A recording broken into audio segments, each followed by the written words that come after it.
এই নামাজ কেন পড়েন?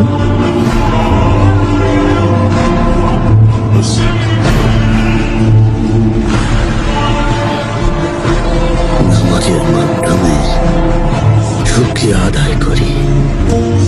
এর মাধ্যমে আল্লাহ তাআলাকে স্মরণ করি, আল্লাহর কাছে ক্ষমা চাই।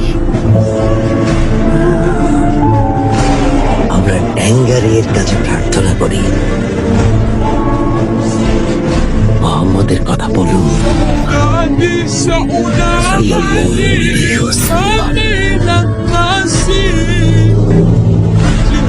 ওসমান ভাইও এই নামটা যখন শোনেন ওটা বলে থাকে কেন?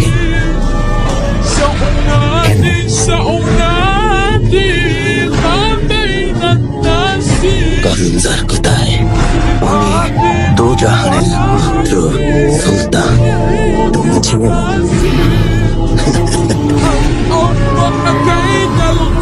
ক্ষুধার্ত থাকতেন, মাঝে মাঝে এক কাপড়ে সেলাই করে পড়তেন, মাঝে মাঝে দুধ আর খুরমায় ক্ষুধার জ্বালা মেটাতেন।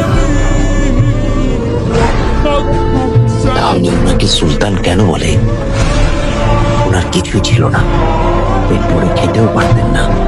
আসলে গরিব ছিলেন না যার কোথায়, দাতা ছিলেন, দান করে দিতেন।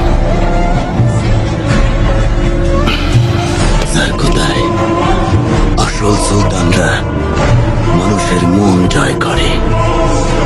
খাঁটি সুলতান মানুষের মনের বসতির সুলতান। জানাজার কোথায় আসল অভিযান হলো মানুষের মন জয় করে নেয়া। নবীজি এমন সুলতান ছিলেন, ক্ষমাশীল ছিলেন। উনি দুনিয়ার সবার কথা চিন্তা করতেন। আর তার কোথায় উনি বাচ্চাদের খুব পছন্দ করতেন।